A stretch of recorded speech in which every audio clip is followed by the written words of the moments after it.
two special guests here tonight. So I've brought on two top team players, Tommy Strickland and Jimmy Fairgrieve. All right, so I'll give you a quick little background on the two boys, so I don't have to ask them about their playing careers. Both boys, both young players at the club, both got big futures at the club as well, and integral parts in our top team structure as well.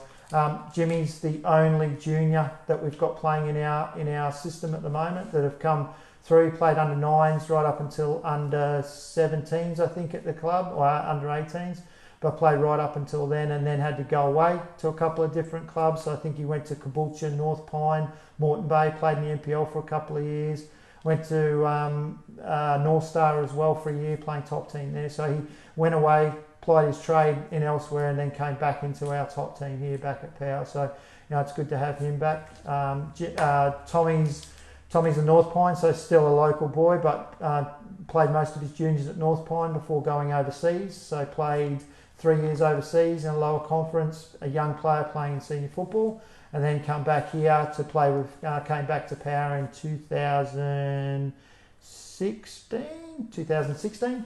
Yep, so come back in 2016, he's been with us ever since. Was named in the Team of the Year last year, so big reward for all his hard work, and also was up for Player of the Year in the NPL as well. So, all right, so I'll get those. So firstly, get my notes. All right, so firstly to the boys, ages started playing. So I'd mentioned that both of you were quite young. Like Jimmy's a club junior, you're a local junior. So you started, give us a little bit of background on your junior playing career, Tommy? So I started when I think back then you could start in under 6s. I think nowadays you can start a little bit earlier than that. But under 6s was the first age you get into it. So Dad just signed me up straight away.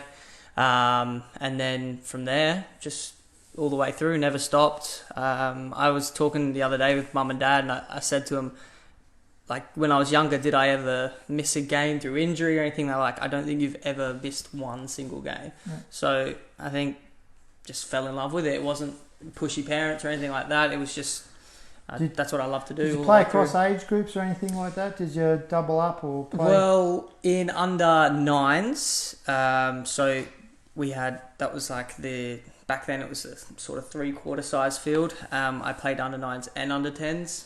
So I played under 9s pretty much as my normal team, and then under 10s I'd fill in pretty much every week, and then do the carnivals and the tournaments as well. Yep. So sort of double up that way. Yep. Went to go and play up in under 11s, but Pine Rivers didn't allow that. That's where I was at the time. So that's when I switched to North Pine and just went into my own age group because they didn't allow it. So yeah, okay. That's pretty much me. Jimmy being a club junior, so for you, a little bit different. How's the club changed since you played as a junior at the club? Yeah, massively. It's just so much bigger. I think all the academy now, we didn't have that when I was coming through. It was just our parents pretty much coaching. I think you and under 15s was my first coach who just wasn't a parent. Yep. And obviously you're grateful for the parents who do help out. Like, it wouldn't be the same without them. But yeah, we still need those, and we still have those. But we've I gotta thank them because they made me fall in love with the game. It was so fun. But then the technical side that the juniors are getting these days, it's definitely on another level. So it's big changes in what we're doing. From a development point of view, we still do have the community side of things that the kids play for fun in, and we do have a lot of parents coaching there, and they are very important to what we're doing. But if we can drag those parents into becoming, we've had a couple of parents that started as parent coaches and now coach other teams that aren't their kids. It's how we sort of get them involved. So it's good. Excellent. So clubs you played for, I mentioned a couple of clubs that you guys played for. Tommy, so I mentioned that you went overseas. Yep. So give us a little bit of background on overseas. Where'd you play there? Yep, so I headed over to the UK in 2013. So I just finished my schooling locally here at Grace. And then 2013 decided I wanted to head overseas. I've got family over there, so that's sort of where the connection was. I then went for my first sort of trial, if you like, was at Cheltenham Town. who I think now are in League 2 or the Conference or National League. And I went on a week's trial there, did really well, and then, obviously didn't get picked up, but thought I did really well, so I took confidence from that, and then went and played senior football with Canvey Island, which is actually my dad's hometown. They used to be on the up when I was a kid. Then they had some financial difficulties, so they dropped back a couple divisions, so they're just below the National League as we know it now. So I played for them for 2 years, and also had a loan spell while I was there as well. So went out to a club in the league below that, and sort of found my feet as well, and came back, and I was a bit stronger then, before heading back home to Australia. So that was all when you were 18, 19, 20? Yep, from the age of 17, moved away, and then came back age 20. Jimmy, same thing for you. So clubs you played for, so you've played across about 4 different divisions across your time, so going up and down, again, plying your trade, and we were talking about it before, about a lot of players that you played with at 20, when they got to 21, 22, just dropped out of the game. You continued on. Give us a little bit of background on you going from where you were at Power into the NPL setup. What was the difference like going? Well, I had North Star in between them. So when I first left Power, I played 2 years top team and reserves. I was jumping between the two. At a young age again, yeah? Yeah, I think I started in year 12. I think I was about 17. Yep. And then I wanted to become a first team regular, and that wasn't going to happen at Power. And then North Star just got promoted. Royce Brownlee was the coach. Me as the assistant. Yeah. And obviously I knew Royce from his time here and yourself, so it was easy for me to go over there and play week in, week out in the top team. Yep. And then the year after that, the NPL started, and Terry Kirkland was coaching Moreton Bay, who also was my coach here at Power, so it was just an easy transition for me there. Yep. You went to Moreton Bay. Yeah. After Moreton Bay, you went to... Yeah, I went to North Pine for a year under Philpa. Yep. When Philpa went there as a coach. Yeah.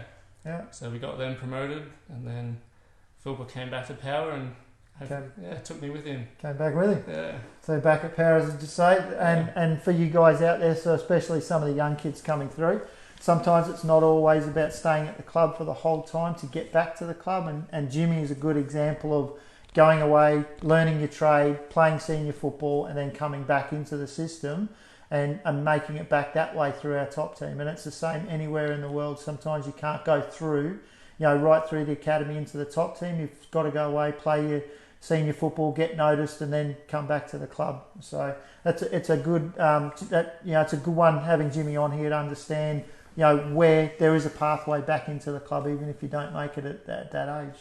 You got to keep working. What do you think is the biggest transition from junior football into senior football? So for the young kids out there, what do they need to understand? And we were talking about it before as well. What do they need to understand going from juniors into seniors?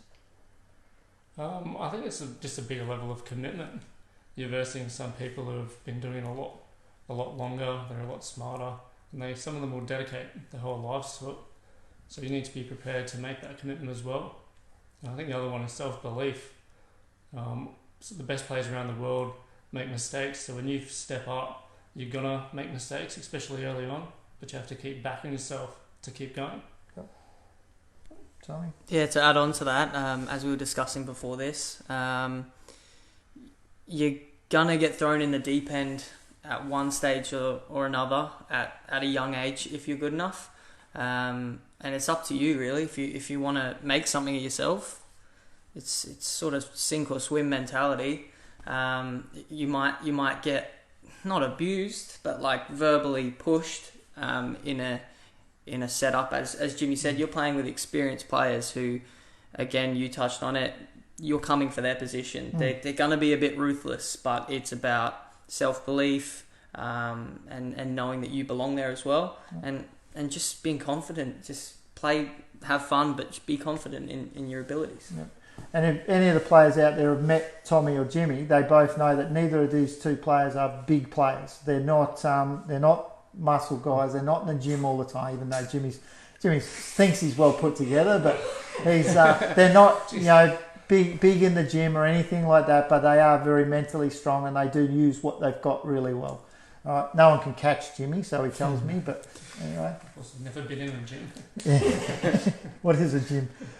What training do you do away from football? So a big one for me is doing the extra stuff away from football. So even within the academy, the 3 nights a week, and I say it to the kids out there as well, 3 nights a week training 1.5 hours a day is not going to get you into the top level of football. So there needs to be something that you're doing away from football. Even in your junior space, what did you do away in your junior space? And now that you've moved into a senior space, what extras are you doing? And I know you used to talk about running every morning, getting up and running the lake out at North Lakes and stuff like that. And I dare say both of you are the same. I mean, you're not going to get to the level of fitness that you need just by training for 3 hours, 3 hours a week. So in that space as a junior, what did you do extra to make yourself a better player? And then in the senior space as well. Well, for me, it would have been growing up with 2 brothers. We were just constantly in the backyard playing games. Wasn't always soccer. Sometimes it was rugby league. Or and they were both good footballers too. They were both good footballers. So for me, it was pretty lucky because we had some pretty competitive games and a few fights along the way. So, in the senior space? For me, the last 2 years, as my body's getting a little bit more tight, I find recovery is a lot more important. So I'm doing a bit more yoga in the morning. Especially if I'm working a long day and I have to go to training. If I can have a stretching session, make sure I can train at 100% and give it my best. Nowadays, I can touch on juniors, but nowadays it's because most of the squad do work full time as well as training three times a week, playing on the weekend. Recovery is a massive part of what we do. Because otherwise, the times you do train, you can't put in 100%, you can't get better because your body's not allowing that. As a junior, though, it helps if you just love the game naturally because you'll want to do more, you'll want to get up in the morning and do extra. It comes with, again, as Jimmy had brothers, I had friends, I had a sister, I had my dad. It's just all we wanted to do. We wanted to go outside and not so much better myself. I didn't want to go out there and be like, I need to get better today. I just wanted to play. Like it was enjoyable. I never lost that joy. So it never seems like a chore because it's what I want to do. It's what I have fun doing. And that's what we're trying to do with the academy as well, is make it fun for the kids. We're not making it a chore. We're not pushing them, to do things that they don't want to be. We're trying to, get them enjoying it and making sure that they just want to play and have fun. And everyone, we all sign up because we love to play and we just want to have fun. So I'm going to throw a curly one at you. I didn't throw this one at you, but with the nutrition, and I know, Jimmy, you're the worst bloody eater in the world, but from a nutritional point of view, because I had a player I did a one-on-one with the other day, and he rocked up and he said, I feel sick. And I said, what'd you have for breakfast? And he said, Cocoa Pops. I said, that was it? And he said, yeah, a bowl of Cocoa Pops. Now, if you're going to do a one-on-one session, it's hard work to begin with, and he rocks up with a bowl of Cocoa Pops in his stomach. I mean, things like that from a nutritional point of view. Just talk about quickly from, getting up, if you're going to a training session or you're going to a training session, nutritionally, are you eating something beforehand? What sort of fits in with you guys? Are you eating something when you finish as well? And just, touch on that because that's a big part of your recovery, yeah? For the record, Cocoa Pops are great. Yeah, so I know that. Don't be knocking that's that. not all you should be having. And I said to him, I had Cocoa Pops as well, but I didn't go and do a one-on-one session. Yeah, of course. I think it's case by case. So everyone's different. Everyone reacts in a different way. So we've actually, Jimmy, Trent, our captain, and we've been talking about this lately because I just had been feeling really sluggish, like really heavy. And actually Trent's wife has sort of given me guidance on what kind of things to eat or try. You didn't watch Game Changers, did you? No, I didn't. I'm not doing that. Love my meat. I think Jimmy does as well. Yeah. So yeah. And it's just how your body reacts. I think you need to try different methods, different foods, and see how you feel. Maybe give it some time, maybe over a period of a month or something. See how your body reacts. But it's a massive part, especially in preparation. Especially in recovery as well. You should be eating something when you finish, and it's even if it is KFC. Yeah, get anything down, yeah. Just You love your captains. So highlight of your football careers. I had Aaron on last week, and he was saying about a young team he coached, and mine is also a young team I coached. So Team. No, it wasn't your team, Jimmy. That was not the highlight of my career. Trust me. You were a highlight, but they weren't a highlight. I'll take it. So so highlights of your career. I know Tommy, you've had a few, and Jimmy, you've had a few as well. So mine probably would have been when we won the QPL. I think just after the grand final. I think after having so many years away from the club, to finally get to come back and have my success, and such a good year. That finished off an undefeated season. I think I was under an injury cloud going into the final, so to get to play and then we won was it was just a good feeling to be a part of. Good for the club. Yeah. Get promoted into the NPL. Yeah. Tommy. As well as that QPL season, because I don't think many people can say they went undefeated in a season. It'd probably have to be that FFA Cup run when we played Melbourne City. I don't think... Hopefully we can get back to something like that again, because not just a personal note, but for the club as well. It was a fantastic night. It was ridiculous, like how many people were there. I couldn't believe someone would come out. I know Melbourne City are a big drawing card, but there was more support there for us. 100%. Especially, I think we nearly scored or took the lead in that game. Yep. And I thought we had, so I started running off celebrating, but we hadn't scored. But even like the roar from that was, it was sort of gave you goosebumps. So that's definitely a standout. But there's definitely little things along the way, just little games that you remember personally. You might not have scored or assisted, but the impact that you thought you made, it stands out. Like games from when you're under 11s, they stand out in your mind, like definitely. Yep. So probably FFA Cup. Okay, so in your COVID lockdown, let's call it that, COVID lockdown. I mean, most of us are still working, but I'm not. I've been stood down, obviously. But within that, what sort of training have you guys been doing? So have you been doing something? And I know I spoke to Aaron and Ben about, some of you guys are getting together as groups and doing, 3 or 4. A couple of boys are living together in the city. They're doing some stuff together. So for you guys, what are you guys doing in the lockdown? Just your training? Well, me and Tom have actually been teamed up for most of it. So we get together on Saturday mornings. We'll have a bit with of a Macca kick. as well, yeah? Trent hasn't been coming for kicks, but we only have 2 people up until now. Yep. So it's just been me and Tom. But then we also have like a bit of a group where we send each other if we've done a workout in the afternoon or we've done a 5k run or something like that, and we send it to each other, which has been really good. I know sometimes I'll come home from work and I'm tired, I don't want to do anything, and then Tom will send me a photo going, I've just done this run, and then I go, oh bugger, now I have to do something too. So keeping each other motivated, it's a big thing. Yeah, definitely. As you say, keeps you accountable. Trent has been a big one. He's what was it? He's lost. I think he's lost 3 kilos. Lost 3 kilos. He's not a big guy anyway, but he says he feels stronger than ever. And like if your captain's doing that, then you want to sets an example, sets a precedent. So just touching on gym, every Saturday we sort of try and obviously we work hard during the week on sort of our physical fitness, and then Saturday we try and have fun whilst getting something out of it. So we'll go for a kick and we'll mainly focus on our shooting, do some shooting drills, crossing drills, make it fun, but also obviously getting something out of it as well. So that's what we've been doing. Jimmy ever hit the net? Yeah, he's been good recently. He actually has. I think we celebrated one the other day with the only 2 there, and he's hit one top corner. We both just ran away celebrating like idiots, but it was good fun. It's nice to shoot again. Phil, if you're watching. Yeah, he is watching. He come on early tonight to catch us. I bet you said something. He was like the 3rd or 4th person in. Shit. So Phil probably watching this. He actually asked a question. Okay, so question from the captain, from the coach. Yep. How many goals do you think you'll score this year when the season resumes? So Jim can take that keeping that in mind, I think we're probably looking at, I think they said 13 rounds? No, more for them. Oh, they're going to play midweek as well. So you guys could get a full season. So you've got a few rounds. Jimmy scored, hang on, let me count them all up last year. I think it was 1, wasn't it? Was it 1? Pre-season counts, right?